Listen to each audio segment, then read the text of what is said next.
আসসালামু আলাইকুম বন্ধুরা, আমি জাবের কুয়েত প্রবাসী, কিন্তু এখন বর্তমানে আমি দেশে আছি। তো দেশে এখন আমি কি করছি, এই যে পেছনে দেখতে পাচ্ছ, এটা হচ্ছে আমার একটা ব্যবসা। যেটা বলো না কেন, এটা আমার একটা দোকান আছে। আমি বাড়িতে এখন দোকান করেছি, মোবাইল এবং অনলাইনের সাইবার ক্যাফের দোকান আছে। তো বিষয় হলো কি, অনেক দিন থেকে মানে ভিডিও দিতে পারি না। তার মেন কারণ ব্যবসা নিয়ে থাকি, আর সময়ও খুব পাওয়া যায় না, আর ভিডিও বানাতেও অতটা মানে বাড়িতে থেকে ভালো লাগে না। বাইরে থাকলে একটা ভিডিওর অন্যরকম মানে চাহাত থাকে, কিন্তু বাড়িতে থেকে হয় না এসব জিনিস। মানে বাড়ির ভিতরে কথা বলা আমি এমনিতে লজ্জা পাই খুব।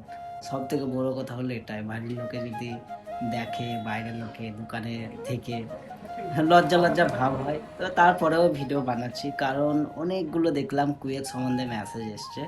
সব থেকে যেটা বেশি মেসেজ মানে মেসেজ দেখলাম, সেটা হলো যে জাবের ভাই, আমরা যারা কুয়েতে যাব, আমাদের বয়স তো কম, যাদের 18 বছর পেরিয়েছে বা 19 বছর বয়স, মানে কুয়েতের ক্ষেত্রে যেহেতু 21 বছর বয়স মিনিমাম কাজে লাগে, মানে সব কাজে নয়, কিছু কিছু কাজে। তো তার মধ্যে কাজের মধ্যে ভাগ আছে, ধরুন এক একটা কোম্পানি এক এক রকম ভাবে নেয় ছেলে। কোনো কোম্পানির ডিমান্ড থাকে যে 19 বছর হলেই হবে, কোনো কোম্পানির ডিমান্ড থাকে যে 21 বছরই লাগবে, এটা মিনিমাম বয়স।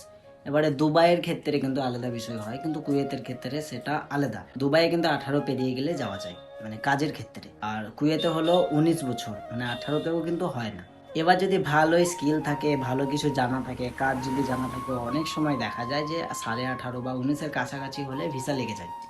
এটা কিন্তু মেন বিষয়। এই যারা মানে বারবার মেসেজ করছিলে যে জাবের ভাই 19 বছর বয়স হয়েছে, কি যাওয়া যাবে? দেখো, যদি কোম্পানির কাজ হয়, প্রথম কথা বলছি, যদি কোম্পানির কাজ হয় তাহলে অনেক কোম্পানি আছে যারা 19 বছরের ছেলে নেয়। আর যদি আমাদের মতো, যেমন আমি যে কাজগুলো করতাম, বাড়ির কাজ, ফ্যামিলি বাড়ির বা দেওয়ানিয়া যে কাজগুলো হয়, এগুলোতেও কিন্তু ডিমান্ড তোমার ওই ধরে নাও 19 বছরের, মানে 18 পেরিয়ে গেলে হয়ে যায়। কোনো কোনো কফিল বলে যে আমার ছেলের দরকার, 19 বছর বয়স চলবে, এই ক্ষেত্রে তোমরা যেতে পারো। কিন্তু হ্যাঁ, মিনিমাম বয়স যাদের 19 বছর হয়ে গেছে তারা ট্রাই করতে থাকো, কারণ কুয়েতের ভিসা খুব সহজে হয় না, সময় লাগে।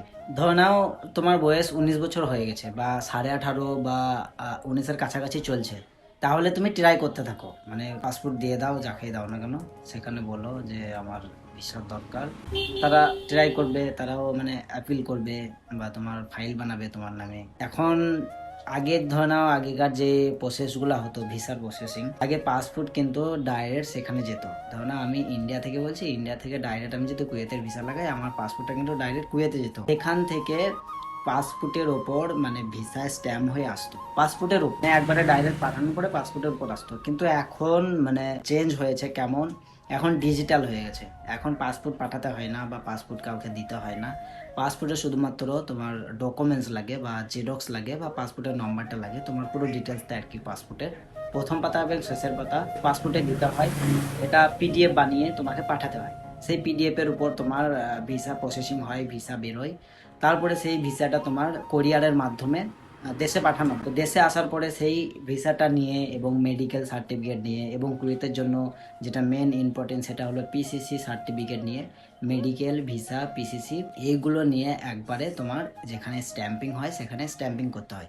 মানে ওই পাসপোর্টের উপরে তখন স্ট্যাম্প হয়। স্ট্যাম্পটাতে তোমার পুরো ডিটেলস লেখা থাকে, মানে ভিসার মানে কত নম্বর ভিসা, তারপরে ভিসার নম্বর একটা, তারপরে তোমার ডেট অফ বার্থ, নাম, সমস্ত কিছু, কোন কান্ট্রির ভিসা, সেটা পুরো স্ট্যাম্প হয়।